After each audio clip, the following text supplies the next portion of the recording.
পরীক্ষার আগে অর্থাৎ টেস্ট পরীক্ষার আগে ডিমান্ড ছিল যে স্যার জীবন বিজ্ঞানের 2 নম্বর প্রশ্নের সাজেশন যদি দেন তাহলে খুব ভালো হয়।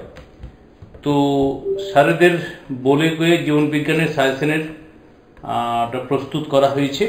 অনেকদিন থেকেই চলছিল কিন্তু কমপ্লিট হয়নি।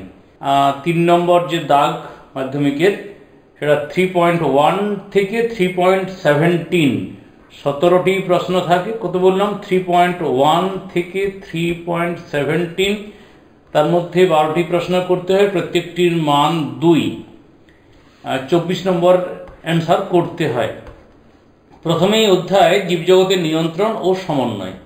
কি কি প্রশ্ন করবে? অ্যাকচুয়ালি একটু গভীর থেকে প্রশ্ন করে, ভাষাগুলো বদলে দেয়, তো তোমাকে বিষয়বস্তুটা ভালো করে জানতে হবে। যাই হোক, প্রশ্নের ধরন অনুসারে কয়েকটি প্রশ্ন রয়েছে, বাকি মূল বিষয়ে আমরা রয়েছি। অগ্রস্থ প্রকটতা বলতে কি বোঝো? অ্যাকশন এবং ড্যান্ড্রনের মধ্যে একটি গঠনগত ও একটি কার্যগত পার্থক্য লেখো। এই যে সাজেশন দেখছো, এই সাজেশন প্রস্তুত করেছেন আমাদের স্কুলের 2 বিজ্ঞানের শিক্ষক মহাশয়, একজন দীপঙ্কর স্যার, একজন হচ্ছে অনুপ স্যার। 3 নম্বরে লঘু মস্তিষ্ক ও পন্সের একটি করে কাজ লেখো। মানবদেহে কবজা সন্ধি ও বল ও সকেট সন্ধির উদাহরণ দাও।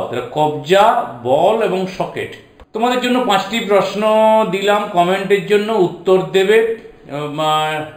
আর আমরা যে গ্রুপে অর্থাৎ হোয়াটসঅ্যাপ গ্রুপ খুলেছি, সেই হোয়াটসঅ্যাপ গ্রুপে আমি কিন্তু ভাবছি যে যারা 5টি প্রশ্নের অ্যান্সার দেবে তাদের নামগুলো ওখানে বলে দেব, এবং ভালো কমেন্টগুলো ওখানে ভাবছি এবারে শো করব।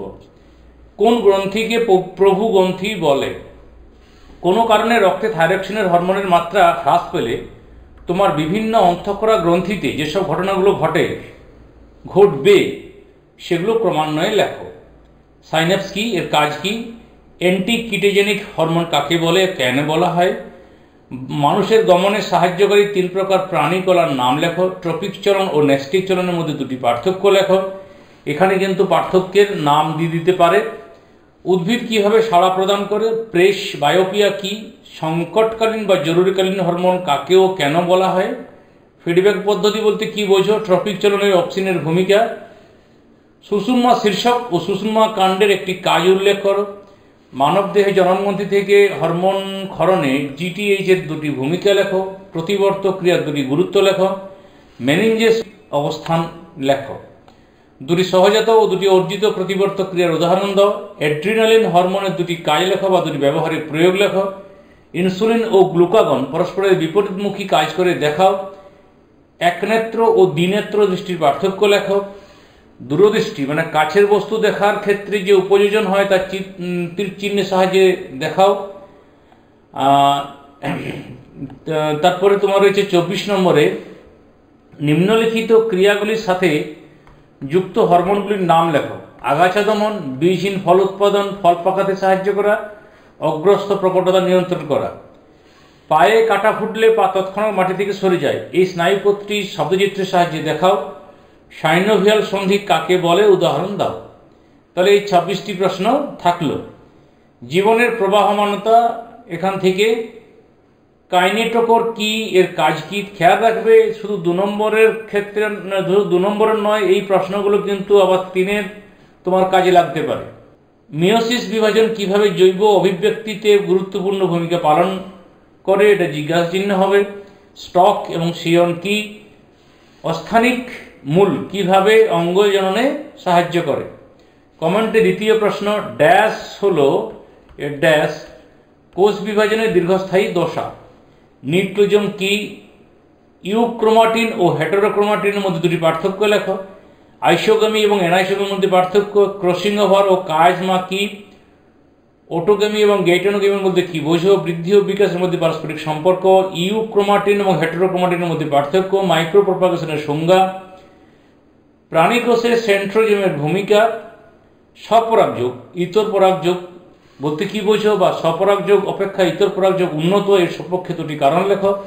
বা বলতে পারে স্বপরাগযোগ ইতর পরাগযোগের মধ্যে নিম্নলিখিত 2টি বিষয়ের পার্থক্য।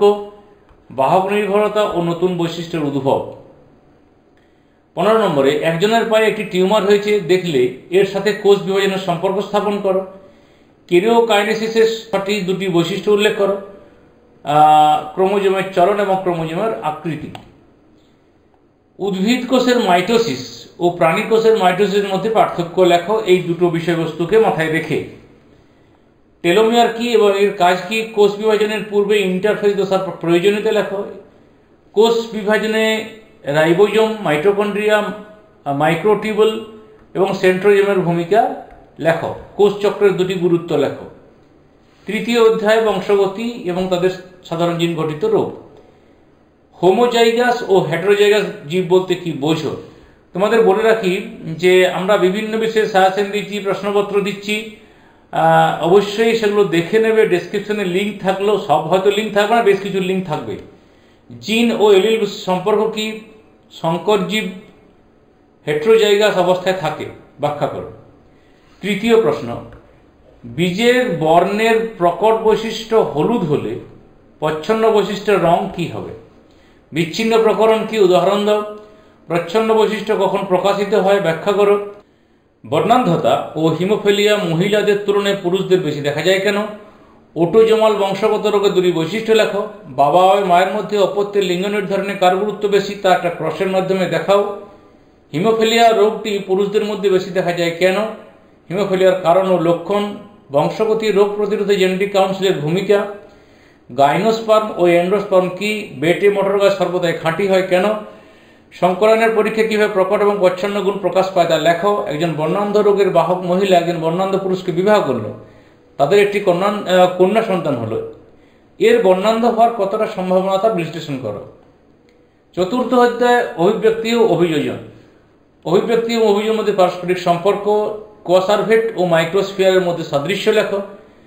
জীবনের উৎপত্তিতে দুটি গঠনের তাৎপর্য লেখো, কোয়াসার্ভেট এবং মাইক্রোস্ফিয়ার। চতুর্থ প্রশ্ন, ঘোড়ার বিবর্তনে আদিমতম পূর্বপুরুষটির নাম কি? মৌমাছির ওয়াগল নৃত্য কিভাবে সংযোগ রক্ষায় সাহায্য করে তা লেখো। আমার জানি না বানান ভুল হয়েছে কিনা এটা। সুন্দরী গাছ কিভাবে তাদের দেহের অতিরিক্ত লবণ রেচিত করে? পেঁয়াজের শল্কপত্র ক্যাকটাসের পত্রকণ্ঠ কি অভিব্যক্তিকে সূচিত করে, ব্যাখ্যা করো।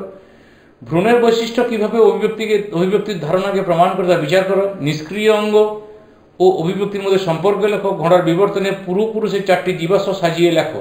সরীসৃপ, পাখি ও স্তন্যপায়ীদের ভ্রূণের বিকাশকালে কি কি সাদৃশ্য লক্ষ্য করা যায়? শেষ অধ্যায় পরিবেশ থেকে।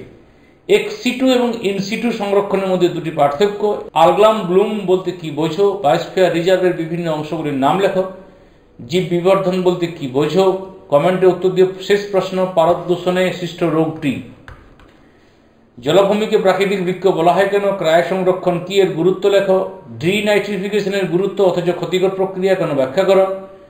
বায়োস্ফিয়ার রিজার্ভ একটি বহুমুখী সংরক্ষণ ব্যবস্থা, এর সপক্ষে যুক্তি দাও। বন্যপ্রাণ আইন অনুসারে অভয়ারণ্যে যে যে কাজ নিষিদ্ধ তা যে কোনো চারটি তালিকাভুক্ত করো। জীব বৈচিত্র্যের ভূমিকা অর্থাৎ পরিবেশ রক্ষায় বা মানব জীবনে জীব বৈচিত্র্যের ভূমিকা।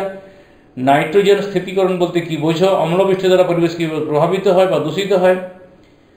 প্রজাতির বিলুপ্তির ক্ষেত্রে বিশ্ব উষ্ণায়নের ভূমিকা। অভয়ারণ্য ও সংরক্ষিত অরণ্যের মধ্যে পার্থক্য। জীব প্রজাতি সংরক্ষণে JFM এর ভূমিকা বিবৃতি করো। কোন ধরনের দূষণের ফলে কি কি ঘটছে না? ইউট্রিফিকেশন, স্মৃতিসৌধের উজ্জ্বলতা হ্রাস, COPD, টিটেনাস রোগ।